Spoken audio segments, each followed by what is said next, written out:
Good evening. My name is CBN Martinez, and I will be talking tonight about how language development is, how we approach language development and speech development for children, for young children. It's amazing how we think of phonological and phonemic sounds, right? So phonological means that this is what they see in print, and the phone is what they hear. So basically, when we are talking to the children, they are able to develop the language, this phonological development. They're able to make sense. Both of them are awareness. Both of them the children are becoming aware of how words make sense. So phonological awareness is the ability to identify, to identify the sounds that are heard and in the spoken word. And it's a very strong predictor. This is what is very important. This is very strong predictor on how they're going to develop their reading skills. It is important that we are able to help them. We train them. I shouldn't say the word, but we do help them to where they are able to start understanding also the letter knowledge. And it's a very important part of the phonological awareness. And it helps them think higher. It's amazing how both terms are really used for auditory. They don't really have anything to do with the writing skills. But in essence, once they learn the phonological process of the phonemic process, it leads to a higher thinking. Many times when we are working with children and the children come to us and the parents are very happy to tell us that the children now, they can sing the ABCs. That is great. They can hear the sounds of the ABCs. But it's kind of scary sometimes because a lot of times when they are singing the ABCs, remember the elemental P? Elemental P, a lot of the kids think that it is the one because that's what they hear. They don't understand that it is L, M, N, O, P. So there is different processes that we go through this. We have to help the children understand that when they say, ask the children to listen, ask the children to how it works. There's many ways that we can help children learn this.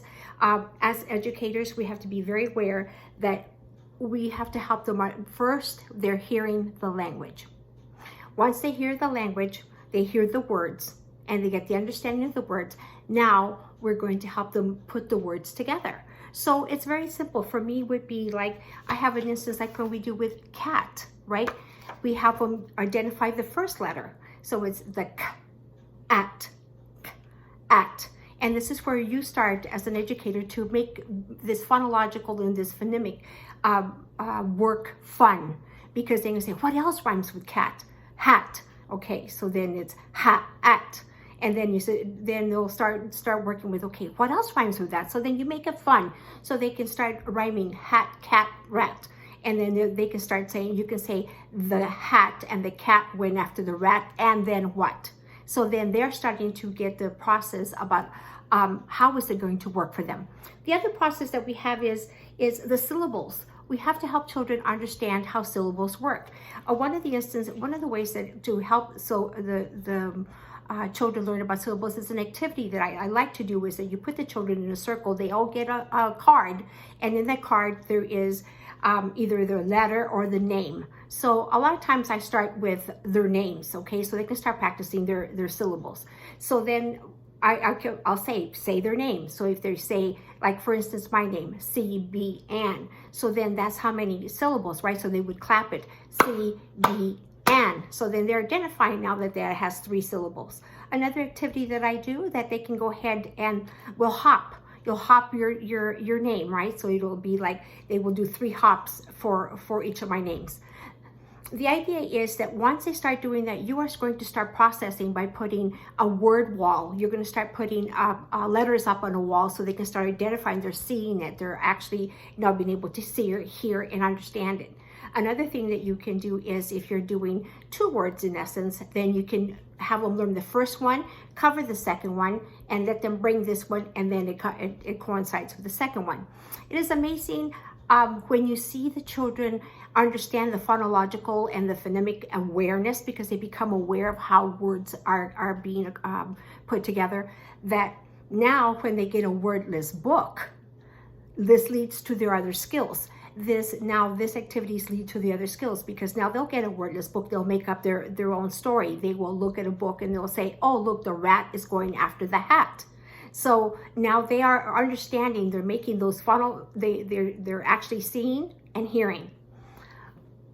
Another activity that I sure enjoy to help with the children to learn the language is because we have to, after we see that they are in this process, we also want them to understand the importance of the process of literacy. So once they understand how to rhyme, how to break up the syllables, understand the word names, now they have different skills. Now you can provide a clipboard with some paper, have them, after they read a story, have them draw what they think they saw and have them write. And their writing may be a little different, but that's the beginning of the emergent literacy. Those are all skills that they're able to accomplish. Plus, they're able to now see, they can identify, they can find other parts in the room that have these letters that are similar to them. That's why it's important when a child signs into your classroom, they should have a pocket with their name so they can start identifying those letters. It is important that we have these opportunities in our environments that are rich with literacy, that they're rich with writing, that they're rich with the opportunities, and you can make fun. Have the children, the most important part is their participation. Their participation is valuable for them to be able to develop the skills. Obviously, sometimes we have children that are not catching on as fast. So this is where the teachers, the educators come in with their observation. An observation as to why isn't this child understanding the letter recognition, or why isn't he not being able to pronounce to say the for cat? Could it be that he's a dual language learner? Could it be that he has an auditory issue? Could it be that he was a preemie? There's a lot of factors that come into this. So us as educators, we have to do the assessment. We have to be able to, over time, be able to see how we can be able to assist and provide the resources that the child is. Why all this is important? Because we want children to be rich readers. We want them to have the love of literacy, the love of writing, the love of reading. So phonological and phonemic awareness is the beginning of a journey that we all have taken. I hope this is able to help you. This is CBN Martinez. Thank you very much.